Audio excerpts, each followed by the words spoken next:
just waiting for everybody to join in. It's going to be a really epic episode of ROCKn, TALKn, so thanks for joining.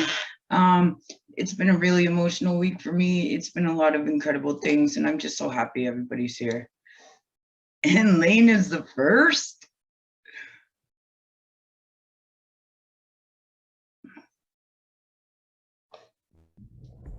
Hey. Hey, you're the first one here. That's never. Wow. That's insane. How are you? I don't know what it feels like. I love your hat. Awesome. Thank you so much. Yeah, I've been searching for a good hat for a while. Jackie, hi. Hey, Jackie. Oh, what? Ben's beating me? That's amazing. I know. I just got sidetracked. Here comes Rick Fox. He's on time. I didn't even know what it felt like to come on and have just Kelly there. It was a weird feeling. I saw Kelly on there ages ago, and I thought, oh, I'll just wait a minute because I had some. Getting sidetracked with drinks and things. Oh, I missed you guys so much. How are you? Oh, good this end, yeah. How was you lot? Pretty good, pretty good. Keep going upside down. Rick, you got to allow your microphone, I think, there, brother. I don't know if he can hear us. I love his mustache. Right? Yeah, this is too cool. Absolutely. It is. That was good, man. Are we on? There you go. All right. How Welcome. are you today? ROCKn. He was just commenting on your mustache. Yeah, I know. I heard. You can hear me. It's what the fashionable gentlemen wore in the 16th and 17th, 18th century. Yeah, it is very Dolly-esque, I will say that. It's got quite the... It's also musketeerish. Musketeers. There you go. There you go. But yeah, my best friend's father had a handlebar mustache growing up, so it kind of went along with that quote that you put up from Lemmy about. I was on your Facebook page stalking you earlier today, and I thought this was actually a fantastic quote. If you're going to be a fucking rock star, go be one. People don't want to see the guy next door on stage. They want to see a being from another planet. You want to see somebody you'd never meet in ordinary life. Yep. Amen. You know. Absolutely. For sure. Wow, that is an incredible quote. And for those fans who saw Tombstone, if you remember when Johnny Ringo did the famous thing with his pistol in the club, afterwards he went, "That's what guys do when they." That's like the signature point. So go ahead, beat that. Okay, well, right? I maybe can. Here's a point of trivia. Do you guys know the Salvador Dali Alice Cooper connection? Oh yeah, yeah. Oh, you do. Oh yeah. That was. Well, tell it anyways for the idiots like me that don't remember exactly. Do you know Jackie? You're not as old as we are. Yeah, oh yeah. Okay, so Salvador Dali made the world's first holographic piece of art, and it was of Alice Cooper wearing the crown jewels of England, like millions of dollars worth of jewels, right? Genie pants. And he's in this epic pose, right? And I'll never forget. Yeah, it's incredible. It's incredible. And it spins around, right? But it was so long ago, and I'll never forget it. Like just the interview with Salvador Dali and Alice Cooper, because Alice Cooper's so drunk and Salvador Dali speaks the way he speaks, that it was just like, I don't understand. I only watched that yesterday. Again, it came on another program, and it just happened to be on yesterday. And I was watching it, so it's kind of weird.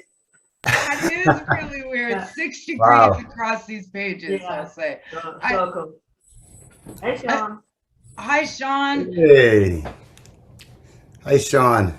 Welcome. I really hope Lips gets on here too today. It's usually Fridays with him, but Sean is What's going on?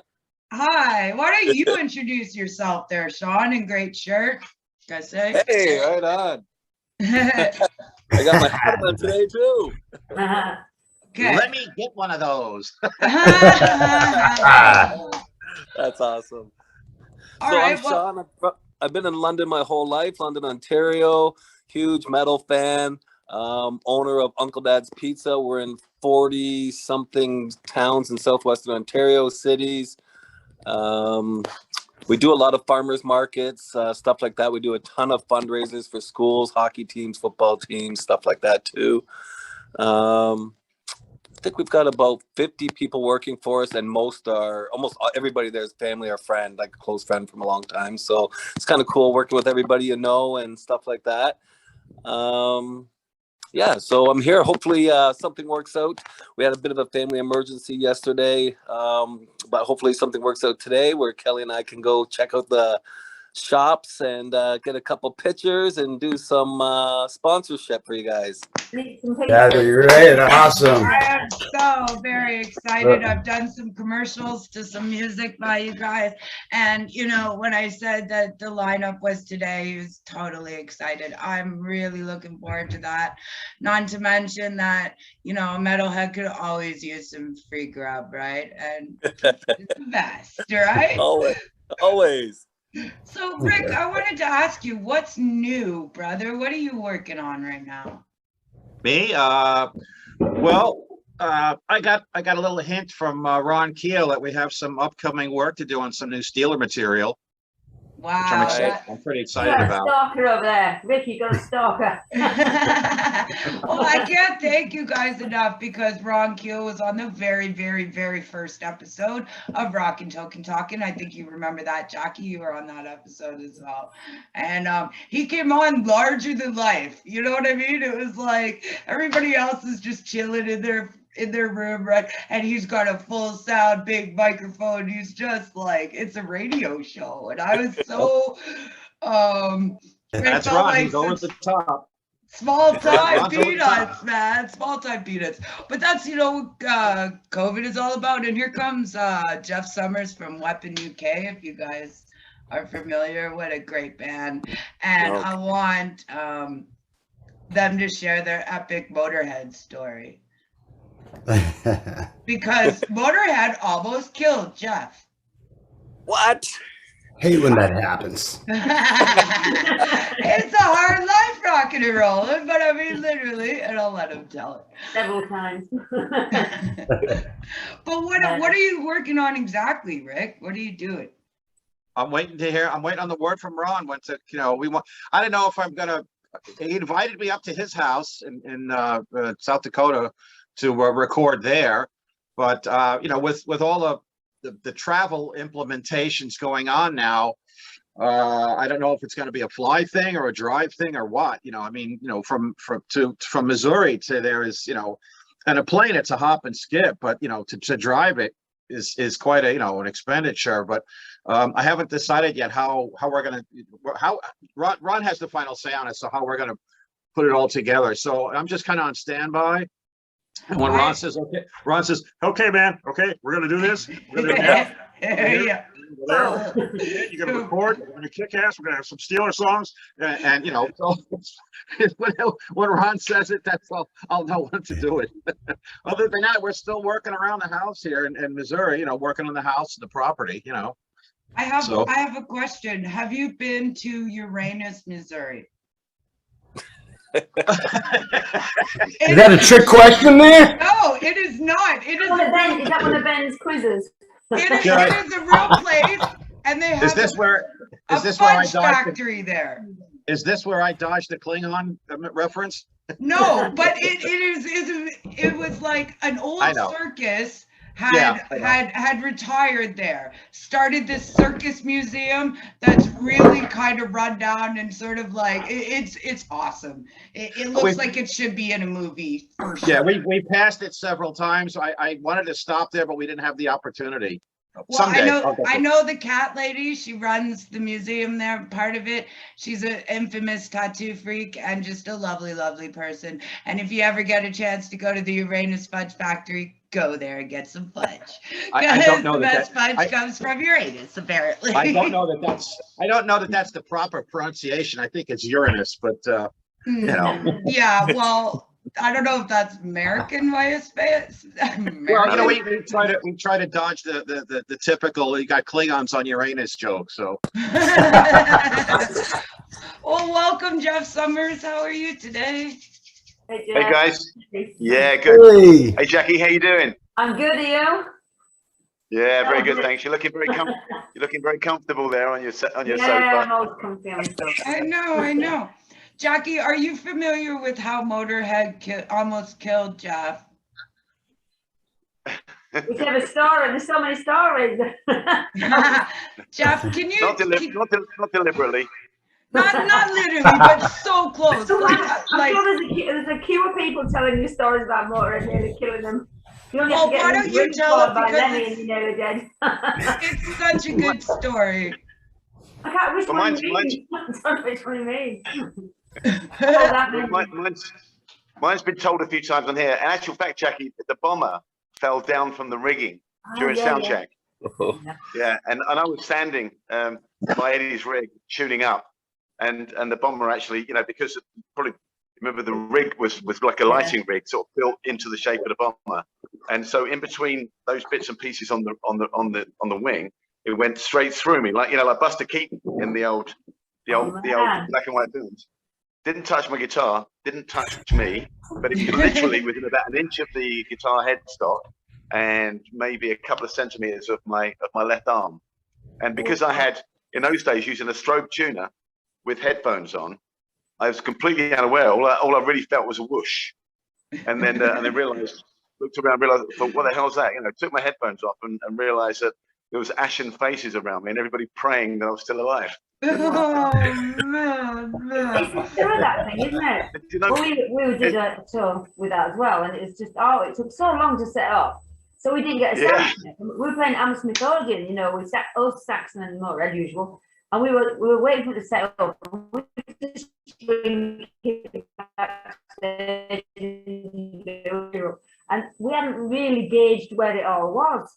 So when we went on to play, it was like 5 yards to the end of the stage. There was no lighting because at Bomber had that. So I was a little bit drunk by then. I walked straight on and ran straight into the PA speaker because I couldn't see anything. I'm like, oh my God! Bomber at night was lit everywhere else but where we were going to be. So I just smack. No flashlights. I reckon they've never planned all that. No roadies with flashlights, eh? That's a relief, man, I tell you. It's good fun though. They never had flashlights in those days. Trenches? Yeah. Wasn't up in the stage back then, was it? No. I've come off a stage before and banged my eye on a railing and gone back on for encore with a black eye. Oh, poor Jack. Songs are going on and the eye's getting bigger and shutting. In Japan, all these little Japanese people go, right. are you okay? And then the eyes go. Very Spinal Tap. It's all theatrics. We're just doing stage that, you know, it's a show. It's all about the show. I do this every night. Every night. Well, I want to say welcome, Lips, and you're the last person to join the final cast today. And Lips Lane was the first one here. Oh wow! Really? And all ass backwards. How are you, man? Okay. Have you recovered from travel? Yeah, fuck. I hate it. No, you don't. You hate coming home or hate going there? I just don't like. It's just the mask wearing, all that shit that it's turned into. Yeah. And getting tested. I got to LA and I was already looking to get tested to go home. You know what I'm saying? It's so fucking stupid, man. Meanwhile, you don't need to get tested to go there. I think, don't they test you on You both ends? just need to show that you're vaccinated. Hey, don't they test you on both ends in LA? It's like the only place in the world that you have to check or get a fucking test coming back to Canada. Like, what the fuck is that about? I was like, you're going to LA? That's so awesome. Take pictures, some pictures. He gets back. I was like, how is LA? He's like, nah, It's LA. Well, he did just come back from Germany after recording an album, so it's hard to kind of beat that experience so quickly. Yeah. Yes. Yeah, nothing going on in LA. LA is a big city that, you know, it's like if you haven't got really something to do, then you're fucking, what are you gonna do? You know what I'm saying? Like where you go, everywhere you have to go by car because everything's too far to walk. Yeah. Right? So it's like, what are you doing, right? You know, you gotta have plans of things to do, right? I suppose. Well, And I was going there for business, so I didn't really get a chance. I had even had Jasmine St. Clair was texting me asking to meet up, and I'm going, I don't think so, not this time. Now, Ben, you know that name, right? Is that not Pardon the me? same show? Yeah. Oh, yes, I do. This is our wannabe doppelganger. And I'm just like looking at this great cast today that we have here. Great guests we have here. This is just excellent. Rick, just before I run out of time, I'm just really curious how long you lived in Amityville. I am your star. I was just born there. I was okay. We moved to Massapequa for about another year, and then my parents broke up. I wound up in Brooklyn.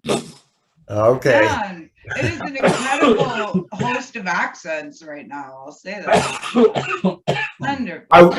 I was really curious what Amityville is like on Halloween. I just couldn't imagine that being one of the places. Wow, right? Yeah.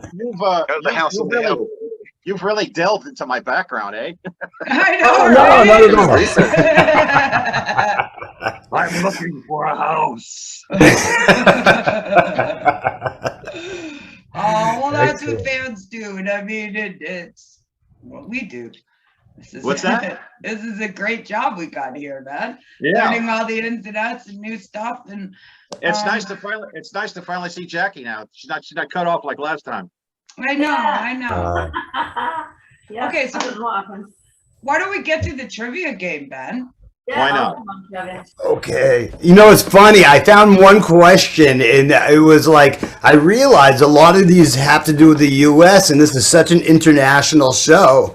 So, so it's like, it's unfair to ask like statistics about U.S. like issues when some people are from here and some people just are not. So I'll just grab a random one that doesn't say the U.S. I'll just read it. All right. So if you drop dead on a cruise, the next thing that happens is A, you'll get your own cabin free of charge. B, they'll leave you behind at the first stop. That's better. C, you get sent to the morgue because every ship has one. D, they'll lock you in the cabin until the cruise is over. Yeah. What happened to shark food? That'll be a mortgage. Lock you in the cabin until the cruise is over. It's so dark. It stinks. Well, it starts to smell, yeah. Yeah, right. There must be a morgue. There must be a morgue. Yeah, the more. This has the cabin. Yeah, There must be a morgue. C. Yeah. What happened to Shark Chum? All right, exactly. That's what I was thinking right away. I'm going, oh, there's some shark food. A nice Viking like lighted send off on the ocean. Yeah, let's have E throw you overboard for the fish. Right? That would be the Shark Chum. That'll be the end of the Where Are They Now special. So is everybody... Go ahead. They could have you keel hauled. All right, this is awesome. Does everybody lock in? Everybody lock in a boat? How about you, Sean? C. I got C. On a Oh, you boat. did? Okay. Play a boat? C. Play in a boat? A few times. Yes, I would- C, yeah. I would say they'd put you in You the morgue. survived them all. John, what did you say? Morgue. John said Morgue, yeah. Morgue. Morgue makes sense. Yeah. Yeah, it is. Okay, so everybody thinks on the same page. Yeah, I wouldn't have thought about that, but every ship apparently has a morgue. So Yeah. do that. I was really on the. They just locked the door to your cabin, but I guess that really has to do with how long you're going to be there. Yeah, I like the man. idea of a free room though. You could pretend you're dead and get a free room. Probably if that was the thing, every room would have had a dead person in it at some point. Yeah, all these Like- ghosts on board, all the ghosts. Ghosts and odd things and like, You gotta And my have. favorite is they leave you at the closest port. Whatever. It's Mexico. You're right. I lost my grandmother. You gotta have a place to keep the meat fresh. Could Jimmy she Bain speak died on the boat. Mexican? Who did? Jimmy Bain, the bass player from Dio's band. He died on a boat. Jimmy, yeah. Yeah, Oh, it's unusual, isn't What? it? about a year or two ago. Maybe know 3 years how? ago. Yeah. do you know how? Jimmy died. Did Jimmy die on a ship? Jimmy Bain. He played for Dio. He was on. He Dio, played yeah. for Blackmore. He He's did Rainbow some bass work player. with, I know Jimmy. I he knew did some Jimmy. work with I knew Jimmy Gary personally. Moore, Oh, very wow. famous bass player. Wow. No, I know. Yeah. Did you say he died on a ship? Yeah, he died on the ship. I didn't realize that. I thought he died in a hotel. He was doing a show with the sort of the Dio tribute band that had Vivian Campbell in it. Last in Line. Yeah, heaven and hell. Right. No, Last in Line. Last in line. We played with them. Yeah, last in And line. that's who was on that they got hired to play on one of the cruises, and he died. Yeah. 8,000 tons or whatever they call it. Yeah, man. 70,000 tons of rock. Yeah, I posted Yeah, that page quite a bit. Yeah, that's insane. Yeah. Wow. Yeah. Didn't know that either. That's interesting. You know what his last recording was? Go on. Say again? You Go know, on. right? The joke coming in, right? I happen to know what Gotta his get last, out of this place. No. I know what Jimmy's last recording was. What? What was it? It was on a Jim Crean album, and he did a song that Ronnie covered, and that was his very last recording, because I was on the next Jim Crean album after that. When I was talking to Crean, he said my previous album was the last one that Jimmy ever played on. Wow. Wow. That's cool. That's what's so great about this show is you get these stories that you never know, You just right from the never horse's know. mouth.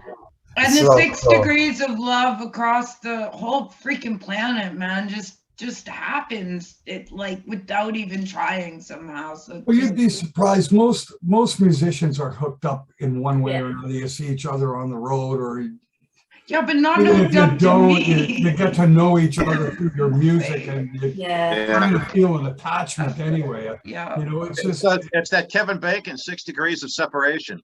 Yeah. Sure, for sure. It is. It is, It man. really is, isn't it? I've got a trivia one for you. Okay. Go. When just around the time my parents were splitting up, when my dad was getting into broadcast radio. Okay, this is like he just got out of the Korean War, so we're talking like 1958, 59. He had his very own jazz and big band swing show on WGBB in Long Island, and he would take me with him on occasion. You know, me being a little kid, and my dad's engineer on the other side of the glass was George Savalas. George Savalas is Telly Savalas' Brother. Remember Telly Savalas? And Telly would sometimes come in and co-engineer, help his brother George engineer my dad's radio show. wow. Now, Telly Savalas is Jennifer Aniston's godfather. No. Talk about 6 degrees of separation. Who loves the baby? Wow. Connect those dots. Connect Wow. those I thought you were going to go into a rendition of If for us for a I moment. did as well. Oh, who? What? With Telly speaking it. I missed that. Say that You're again. going to give us a rendition. Telly's rendition of If. You know his hit song, If? The David Gates song. You know, if a picture paints 1,000 words. But do you remember that? He just spoke it, didn't he? Yeah, a massive hit. Certainly in the UK. I don't know if it was in America. It was a big hit. It was, I think it's like one of those freak number ones. Yeah, I think so. Yeah, it was. It was. Hey, I have a tech update for everybody. You know, we talked a lot, you know, how we kind of try to stay away from the how COVID affects music nowadays subject. So there's one piece of good news that I have is they finally have a system where if you're on Ethernet, which is basically the phone jack in the back of the router, we now have the ability to have like a 1/10 of a second or something like that delay. So we're at the point now where we're going to actually be able to play with each other online with almost an unnoticeable delay. Right. We tried it so many times here. Yeah. Oh, it wouldn't work here. No. You know, but wouldn't it be amazing if you guys were all sitting there with your guitars and just jamming it out and they're singing, and I mean, just we're able to do a song on camera. But here we go. We'll try it again. See how For it us goes. fans, that's awesome. It's so cool. That is going to be Nice. Really Right. I mean, yeah, we had a few people show up guitar in hand, and they looked so disappointed that I was like, oh wow. Okay. Right now in time. You guys name your guitars? That's pretty. That Do they have names? Yeah, that's just my custom BC Rich Warlock. See? Ooh, that's It lovely. is pretty. That is lovely. It's show and tell time. Everybody run and get your guitar collections and come back. We got 10 They minutes. said Doesn't what take color long. I don't know everything. I'm running through girls' school.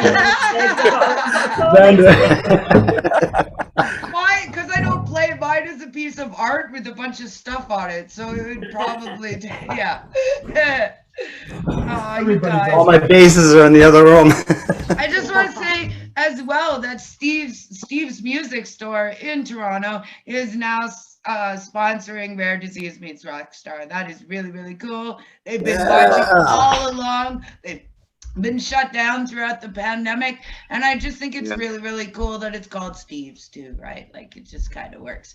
I've been doing some commercials for the sponsors and for Steve's and for Uncle Dad, so I'd love to share those with you. I put a Cyteria song to it and an Anvil song, and I think you really liked it, didn't you, Sean? Oh, it's wicked, man. Especially like I'm looking at all these guys that I've seen on stage a million times. I can't even believe it. I got like a perma-grin on my face. I know, and then right? You put together those commercials this week, and I was just blown away. I was waiting to wake up this morning, and you just say, "I was just joking. I don't know these guys." You know, Sean, we love having people like you on here who, you know, because you're who we're playing for. Yeah. Us. Yeah, exactly. And it's a whole different vibe. Like you guys are all connected, you were saying, through the music industry. But the fans, we have a different connection. You run into a guy at the grocery store wearing a Motorhead shirt, and you'll talk to him for an hour. You're like, "Hey man, have you seen Hammond?" Or have you seen Anvil? Who hasn't seen Anvil 1,000 times growing up in Canada, man? The best metal band ever in Canada, right? Someone wearing an Anvil shirt or an Anvil hat, it's like your family. You'll spend an hour talking to a person you don't even know. You know, it's funny. I think that Lips, you still act like you're not even a rock star, man. You're probably the most humble person I've ever met, and I just thank you for that because you started all of this with me. I don't know. I thought.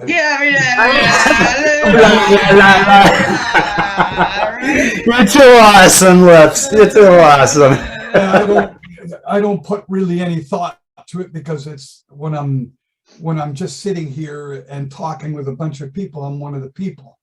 I'm not on stage. I'm not doing something you're not doing as well. So like, what's the big fucking deal? You know, people fucking freak out. Hey man, the guy's a dentist. Yeah, okay.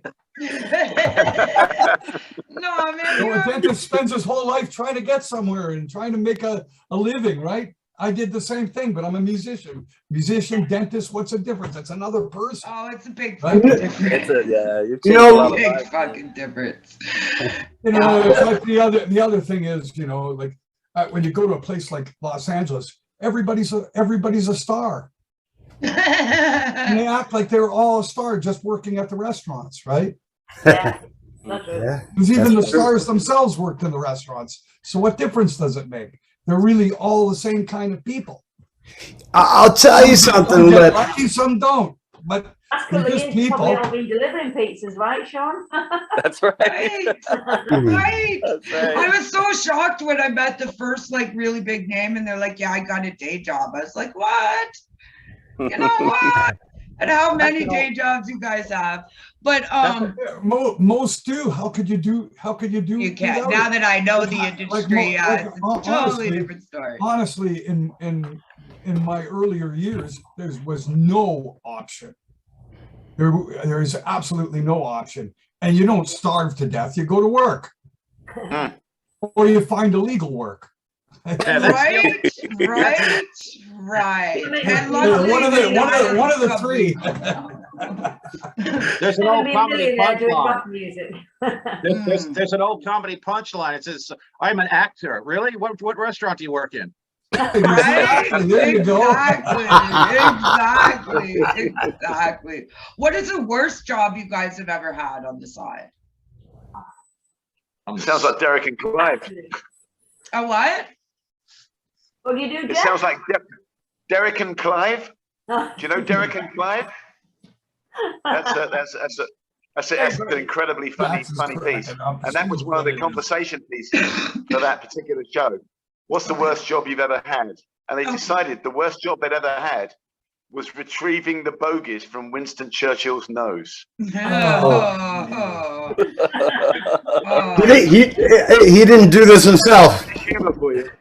I think chicken catching was the worst job I ever did. It was gross. It smelled. It was awful.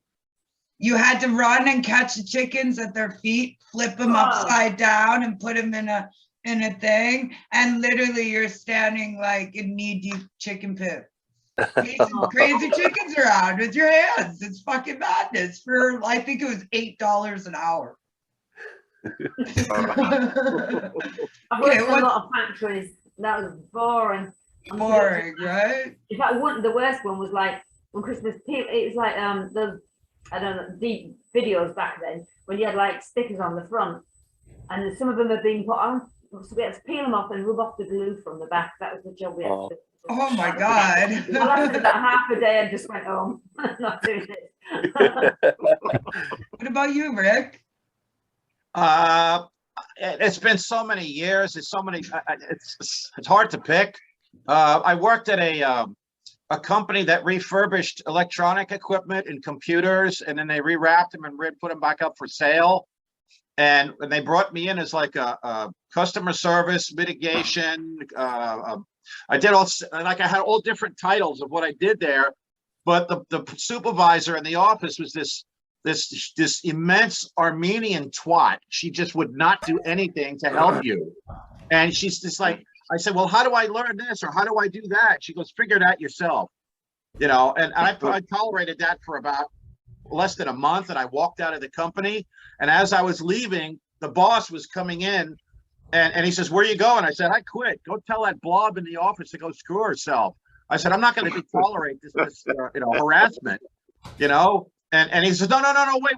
He goes, you're I don't want to lose you. You're really good. He goes, go take a lunch and come back and we'll talk. And I took like an hour and a half, 2 hours.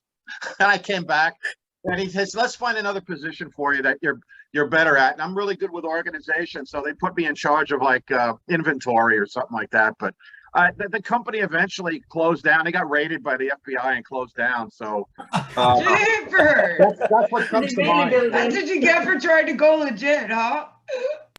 What? What was that? Well, that's what you get for trying to go legit, I guess. You know, I just try to be an asset to whatever company I'm working with. I'm my father's son, you know, and he was an asset to whatever company he worked at, and it doesn't fall far from the tree. I inherited that from him, and so I try to be an asset to wherever I'm at. You know, I try to make the best of it. And if I'm in a situation where it's not working, I'll try diplomacy first. And if it doesn't, then all right, screw you, I'm out of here, you know? Yeah. What's the worst job you ever had, Lips? First job, working in a carpet warehouse. Oh. I did that too. And I believe it was actually Alexanian carpet, but we're talking about 35, 40 years ago. Remember those maybe longer, maybe even longer. What was so horrible about it? Just boring? They had a tyrant. Yeah.